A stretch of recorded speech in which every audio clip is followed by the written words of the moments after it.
Welcome to Revenge with Lyra. I showed up to my parents' family celebration banquet, dressed, early, smiling. And just as I reached for the door, I heard it. "Sorry, you're not invited. Leave." I thought it was a joke, until they called security. And then my father said it, loud enough for everyone in the lobby to hear. "Get this beggar out. My name is Lana Hartley, I'm 35. And if you think I caused a scene, I didn't." I straightened my back, looked at my mother, who wouldn't meet my eyes, glanced at my sister, who smirked, and I walked away. No shouting, no tears, no curses, just footsteps. But what they didn't know was that everything they'd been celebrating, I paid for. The venue, the catering, the gold-plated invitations, the Airbnb rentals for the out-of-town uncles. Even the champagne tower Mom insisted on, for aesthetic. They thought it came from my dad's retirement bonus. It didn't. It came from my account. Quietly, willingly, repeatedly.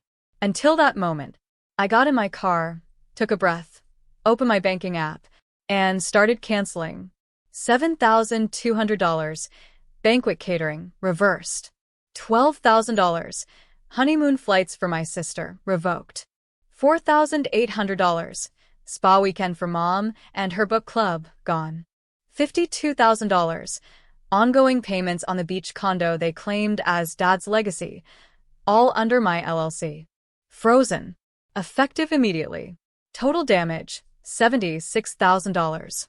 By the time I reached home, I had 56 missed calls. Half from family. Half from numbers I didn't recognize. And then someone knocked at my door. Hard. I checked the peephole, and what I saw made me lock the door, slowly, silently, and grab the folder I had been waiting 3 years to use. "You said." Standing outside my door was my sister's husband, red-faced, disheveled, clutching his phone like a grenade with the pin halfway pulled. "You need to fix this," he barked, without so much as a hello. "They just canceled the banquet food. The hotel won't release the rooms. And my honeymoon tickets got voided mid-check-in." I leaned against the frame. Strange. Sounds like someone didn't double-check who actually owned those payments. He blinked. "You did this because they kicked you out?" "No," I said. "I did this because they forgot the one rule of biting the hand that feeds you. Make sure the hand isn't holding the receipts." He glanced past me, trying to see inside. Maybe to check if our parents were there. Maybe to spot regret. But regret wasn't living here. I held up the folder. Thick. Tabbed. Color-coded. Inside. Signed contracts with my LLC listed as financial sponsor. Cancellation clauses with my name as sole authority. Payment reversals processed within the hour of their betrayal. "I warned them 3 years ago," I said. "I told them if they treated me like a bank, I'd start acting like a banker." "You're punishing the whole family." I smiled. "No. I'm protecting my investment. And cutting my losses." He raised his voice. "They're your parents. They called me a beggar." He didn't have an answer for that. Just turned, muttering something about lawyers and taking this higher. But here's the thing. You can't climb higher than the person who holds the ledger, the contracts, and the backup drive. He walked off, and I closed the door. Then walked to my desk, placed the folder down, and opened a new one. Labeled Inheritance Audit, Phase 2. By morning, I had emails. 32 to be exact. Some polite, some threatening. All panicked. My mother said, "We didn't mean what we said." Emotions were high. "Can we talk?" My father said nothing, just a forwarded invoice from the venue, now unpaid and demanding restitution. But my favorite was from the family group thread I hadn't been added to in years. A screenshot sent by my cousin. "Lana's always been sensitive. She'll come crawling back. She always does." I laughed, then replied to the whole group. "Just a reminder, I own the crawl space." And the locks were changed. No response. But later that afternoon, I received a message I didn't expect. From my parents' accountant. He asked if I had time to discuss some irregularities. Said he'd noticed the payments to their beach condo hadn't been coming from their trust, but from an LLC he'd never seen before. Mine. I confirmed it. Then I asked a question I'd been waiting 3 years to say out loud. Have they declared that condo as their asset in annual filings? Silence. Then, they claimed it was an inheritance gift from a private family investor. No documentation. So they'd not only lied, they'd hidden it. Used my generosity to build equity in a property I technically still owned, under my company's name. They weren't just ungrateful. They were exposed. The accountant asked if I'd be willing to sign a declaration for tax records. I said yes. But only after I called my lawyer and asked him how fast we could serve them papers that would make that condo and every unpaid cent legally untouchable. He said, within 48 hours. Perfect. Because now, this wasn't about family. It was about fraud. By noon, the papers were drafted. A cease and desist for slander, misrepresentation, and unauthorized use of funds.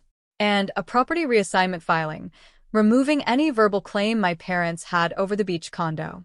My lawyer, Reed, slid the papers across the table and said, "They'll try to call your bluff."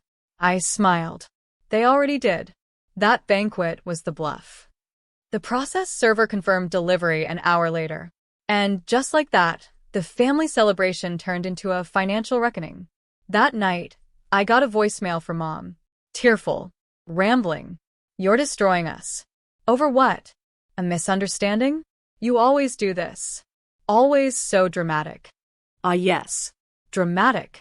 The word used to silence daughters while they foot the bill. But she wasn't done. If you follow through with this, people will talk. Church, the neighborhood, your father's reputation. It was always about the performance, the appearance of unity, the illusion of a perfect family, the brand of love, not the reality of it. But this time, I let the voicemail rot in my inbox. Because something more important arrived the next morning. A message from my accountant. Subject: account transfer confirmed. Beach condo title finalized. It was done. Legally. Irrevocably. That condo, their prized retirement gift, was now permanently separated from their financial portfolio. And the taxes they dodged? Filed. With interest. Reed emailed me shortly after. "You've closed every door. Want to take it one step further?" I wrote back. Yes. Full audit. Start with the family trust. I want to know where every dollar went since 2017. Because they didn't just call me a beggar. They built their banquet on my back. And now? It was time to bill them for the chairs they never offered me. The trust audit peeled back layers I didn't even know existed. Reed's forensic accountant uncovered everything. $18,700. Withdrawn the week I graduated college. Emergency repairs that turned out to be a new kitchen for my sister. $9,000. Labeled as education expenses, but went to front row concert tickets and a spa weekend for my mother. $34,000. Quietly funneled into my father's antique car restoration, a vehicle he once said was a reward for raising such responsible children. They'd bled that account dry, then still had the nerve to call me the beggar. I asked Reed, "Is this criminal?" He nodded. "Only if you want it to be." But I didn't want jail. I wanted accountability. So we filed a motion. Request for financial recompense plus trust misuse documentation. They had 30 days to respond or settle privately. And that's when the mask finally cracked. An unexpected text came through. From my mother. "I'm scared, Lana. Please don't ruin the family over money. We'll make it right." I stared at it for a long time. No apology. No ownership. Just fear, the only language they ever truly spoke. I responded with one line. "Ruin? You're confusing ruin with reveal." The next day, my sister posted on social media. A long-winded caption under a filtered sunset. "Some people only show up when there's money involved. Glad I know who my real family is." I didn't comment. I didn't need to. Because now, they could say anything they wanted online. But in court, every word had to be proven. Every signature traced. Every dollar accounted for. And suddenly, the girl they once called dramatic had become the one they had to answer to. Their lawyer reached out on day 22. Tone clipped. Language desperate, wrapped in legalese. He offered a private settlement, $50,000 in restitution, no admission of wrongdoing, and a mutual non-disclosure agreement. Reed chuckled when he read it. They're trying to seal the cracks before the neighbors peek in. I didn't want money. Not really. I wanted a record. Proof that I wasn't just the black sheep. I was the scapegoat, the silent benefactor, the unpaid lifeline. So we declined. On day 25, my father broke his silence. He came to my office, the one they once called your little side gig, and asked to talk. I didn't get up. He stood in the doorway, hat in hand, pride barely clinging to his shoulders. You've made your point, he said, but you're about to ruin us. Are you proud of that? I looked at him, at the man who once told a room full of guests that my sister was the real success story. And I said, calmly, No. I'm not proud. I'm tired. Tired of funding your life while being written out of your legacy. He tried to speak. I raised a hand. You all called me a beggar. So I stopped giving. And suddenly, everyone remembered what I was worth. He didn't apologize. He didn't cry. He just left a folded check on my desk. Blank. Signed. I slid it back to him. This was never about your money, I said. It was about mine. When he left, I opened my inbox. A message from the court system. Trust disbursement fraud. Preliminary hearing scheduled. The date was set. And this time, they'd have to show up. Not to celebrate, but to answer. You said. The hearing date spread through the family like a cracked pipe. Quiet at first, then flooding every group chat I was no longer in. They didn't think I'd really go through with it. They never do. They expect silence. They expect shame. They expect the one they pushed aside to keep the peace while they feast. But this time, I wasn't the help. I was the witness. Read, and I prepped everything. Timeline. Account statements. Screenshots of messages where I was asked to spot them just this once. All the invisible IOUs made visible. The night before the hearing, my sister messaged me for the first time since the banquet. If you go through with this, I swear I'll never forgive you. No, sorry. No denial. Just a warning, as if my peace required her permission. I didn't reply, because some people don't want reconciliation.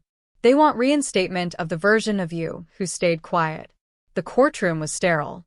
My parents sat across the aisle with stiff backs and a lawyer who kept checking his watch.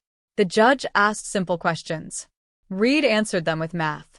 He projected charts onto a screen, demonstrated how the condo payments came from my LLC, how the trust was siphoned for personal gain, vacations, spa days, cars, all under the guise of family needs. My parents' attorney objected, claimed informal arrangements, said, this is just a misunderstanding blown out of proportion. But the judge? She wasn't moved. She turned to me and asked, what outcome are you seeking, Miss Hartley? I stood. Voice calm. Truth on paper. That's all. Let the record match reality. She nodded. Gavelled. And with that, my name was no longer just a footnote in their finances. It was the headline. And for once, the room went quiet, without anyone needing to escort me out. You said. They didn't speak to me after the hearing. No calls. No letters. No, we didn't mean it. Just silence, the kind that comes when a performance ends and the lights go out. The judgment wasn't criminal. It wasn't handcuffs or headlines. But it was binding. The court ordered restitution of misused funds, not to me, but back into the trust, where it belonged. The condo's title was permanently transferred to my name. And my parents? They were removed from any future financial access to assets they hadn't earned. Reed called it elegant justice. I called it balance. Weeks passed. My phone stayed quiet, gloriously so. No requests. No emergencies. No guilt-tripped asks for just a little help this month. Then one envelope arrived. No stamp. No return address. Just slid under my door. Inside, a single photo. The family banquet. Everyone dressed in silver and navy. clinking glasses under crystal chandeliers. In the background, blurry but unmistakable me. Captured mid-turn, mid-leaving. The moment they erased me, memorialized by accident. On the back, someone had written, "This was the moment it all fell apart." I held it for a long time, then walked it to the shredder. Because what fell apart wasn't family. It was the illusion of it. The one they built with my money, my silence, my need to belong. And once that illusion burned, what was left behind wasn't ashes. It was freedom. I built a new folder that day. Hartley Foundation. A grant for first-generation women putting themselves through school without family help. The first funding came from a condo sale. Mine. And for the first time in my life, every dollar I gave away was mine to give.